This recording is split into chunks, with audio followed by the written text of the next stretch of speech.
विस्फोटक खबर है। नेटो एयरबेस के पास पहुंच गया है रशियन जेट। जी हां, रशियन Su-27 बाल्टिक में नेटो एयरस्पेस के पास पहुंच गया है। रूसी जेट के खिलाफ तुरंत हरकत में आए नेटो के एयरक्राफ्ट। ये बड़ी खबर इस वक्त सामने आ रही है।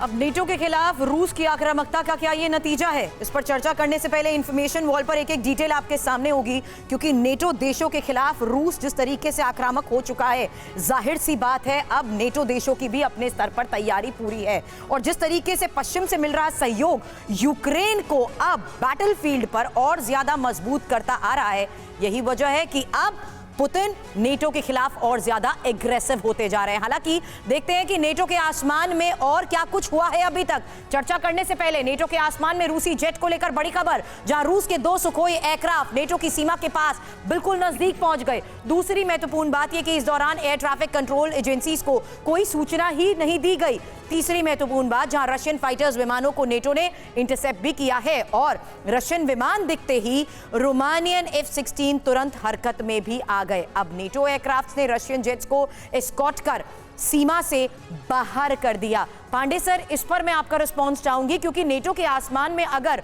रूसी जेट्स को इंटरसेप्ट किया जाता है, क्या ये वाकई नेटो देशों की तैयारी का नतीजा है कि अब रशिया पूरी तरीके से एग्रेसिव हो चुका है और ये कहना गलत नहीं होगा कि ये सब कुछ और इग्नाइट होने के आसार हैं? देखिए, अभी हमने देखा था बलून, चाइना का बलून प्रकरण, उसके बाद किस प्रकार से ऑयल गिराया गया ड्रोन पर अमेरिका के रशियन टैंक्स ने, और अब ये जो है आगे बढ़ गए हैं। मुख्यता क्या है, देखिए दोनों जहाज एक्टिव हुए लेकिन कोई भी हताहत नहीं हुआ, कोई भी डैमेज नहीं हुआ, यानी कि पोस्टिंग की जा रही है। तो ये जो एयर डिफेंस की एक्टिवेशन है इन एयर जो एक्टिवेशन है वो मात्र पोस्टिंग है कि हम तैयार हैं। हालांकि दोनों तरफ से तैयारियां पूरी हैं, कुछ साल भर से ऊपर इस युद्ध को हो चुका है। तो क्या इसकी संभावना बढ़ती नहीं जा रही है कि आने वाले वक्त में दोनों तरफ से एयर पावर का जोरदार तरीके से इस्तेमाल होगा? एयर पावर दोनों के पास है, लेकिन अब तक इस्तेमाल क्यों नहीं हुआ, ये बहुत बड़ा जानने के लिए बहुत जरूरी है जानना, क्योंकि नहीं चाहते नाटो कि सीधा उनका जो है युद्ध रशिया से हो। अभी वो यूक्रेन के माध्यम से अपना शक्ति प्रदर्शन कर रहे हैं और जो उनको संदेश देना है रशिया को दिया जा रहा है। तो उनको किसी प्रकार की जरूरत नहीं है, बिना क्षति के अपना व्यापार भी कर रहे हैं और रशिया को एक मैसेज भी दे रहे हैं।